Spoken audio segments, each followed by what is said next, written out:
Hello everyone and welcome. In this video I'm going to talk about logging in Python. Now I've already made a video about logging, but for those of you who haven't watched it, that's okay. I'm going to give you all the information you need, but I do recommend that you watch it afterwards just for completeness. And if you have already watched that video, don't worry because this one is going to be completely different since we'll be approaching more advanced concepts. And I'm also going to put timestamps in the description, so feel free to jump to the parts that interest you. So just as a little recap, imagine that you're coding a really big class with a lot of methods, lots of lines of code, and something is not working correctly or it's giving you an expected output. And because of that, you decide to add a print statement that says, for example, print bug, like so. And this would help you diagnose the problem, right? Because when the bug occurs, it prints bug onto the console. You know that the bug occurred. The problem with this is that since you have a really big class, this print statement is just going to get lost in the middle of the rest of the output that comes from the class. And so it's not going to be very useful in diagnosing the problem.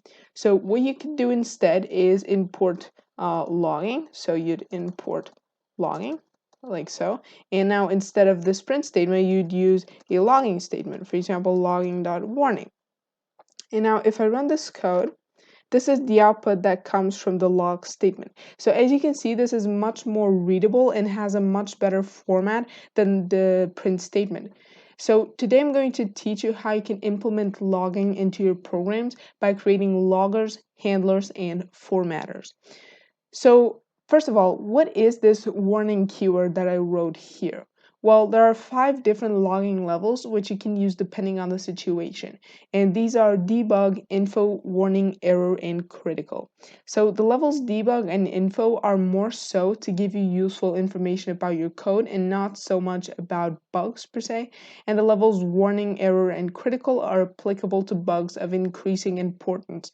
So warning would just be to warn you that something unexpected happened, that something is giving you unexpected output, or that something is slowing down the performance of your program. And critical would be a very strong bug that doesn't let the application continue running at all. So as you can see, the log statement gives you the logging level. In this case, it's warning, and then the name of the logger, which is root, and then the message, which is this print statement that I put in here. Now, the name of the logger says root because since we haven't created a logger object yet, the program just gets the root logger. And this isn't optimal at all because if you have 2 separate programs and you don't create a logger in neither, they're going to share the same logger, the root logger, right? So you can't configure the loggers separately, and the format of the logs is the same for both programs, which you might not want to happen.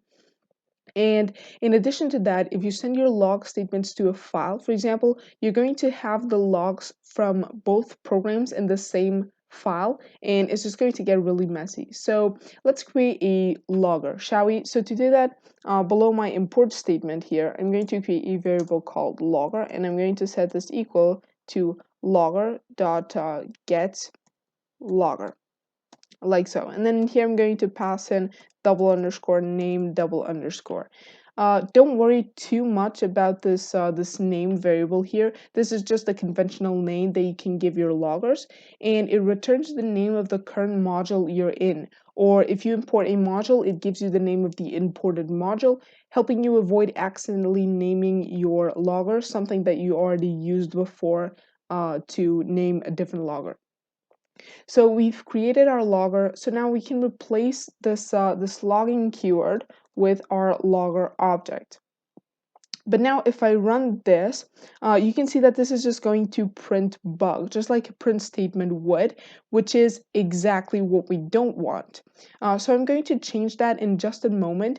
But before that, I want to log the information to a separate file instead of logging onto my console, which is what I've been doing since the beginning.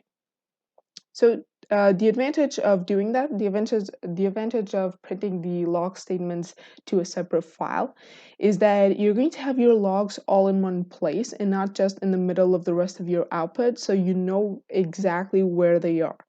So I'm going to create a variable called file handler, and I'm going to set this equal to logging dot file handler, like so. And then here I'm going to pass in the name of my file. The name of my file is going to be log.log. And now if I run this code, you can see that a new file called log.log got created in my folder. But now I have to assign my file handler to my logger object. Otherwise, it's just going to continue getting the root logger instead of the logger I created. So to do that, I'm going to write logger dot add add handler, like so. And in here, I'm going to put my file handler. And now if I run this code and I open my file, you can see that my log statement is in there. But it still has that problem that I told you about, which is it looks a lot like a print statement. So what I'm going to do now is I'm going to format my logger so that it gives us useful information instead of a print statement looking message. So I'm going to write, actually, before this, I'm going to write formatter equals logging dot formatter, like so. And in here, I'm going to pass in a formatting string. So I'm going to put a string and then percent sign, parenthesis, ASC time S hyphen percent sign, parenthesis, and then name S hyphen percent sign, parenthesis, and then message and S. So each of these parameters gives you a piece of information, and you can actually go to the official Python documentation to find out more parameters that you can put in here. So the first parameter, this ASC time, prints a time, okay? It prints the time at which you run your code. And then the name gives you the name of your logger, and then the message gives you, the message. And keep in mind that this is a normal string. So instead of this hyphen here, I could put, for example, a comma or a colon or whatever I want, and I can even put this between brackets and etc. And now I have to assign my formatter to the file where I have my logs so that it actually formats them. So to do that, I'm going to put here file, well, actually in between this, I'm going to write file handler dot set formatter. And in here, I'm going to pass in my formatter.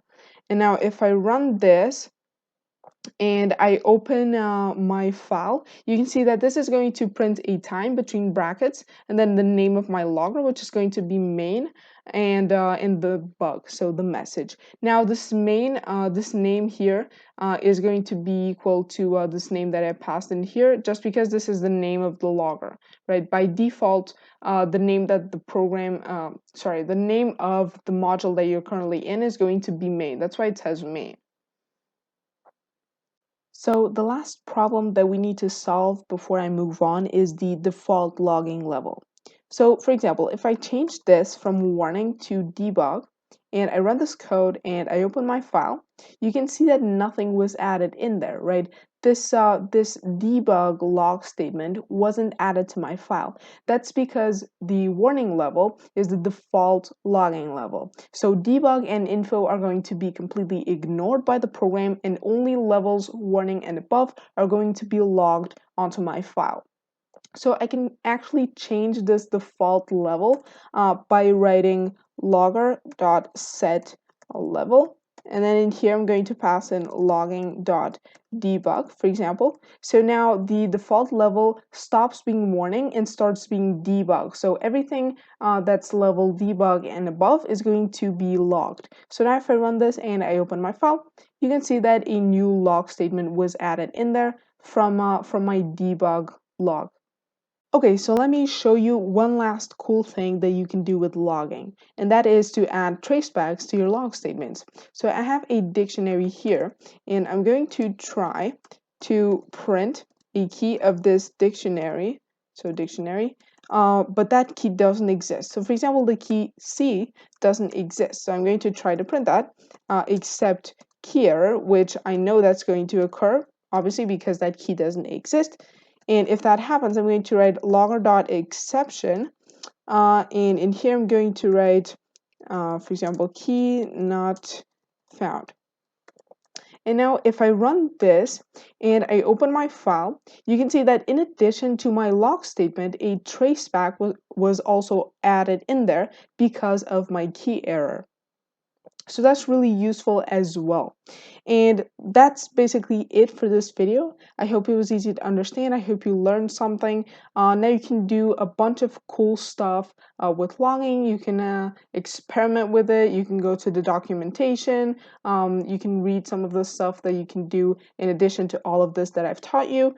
And yeah, that's it. If you have any questions, don't hesitate to ask, and I'll see you in the next video.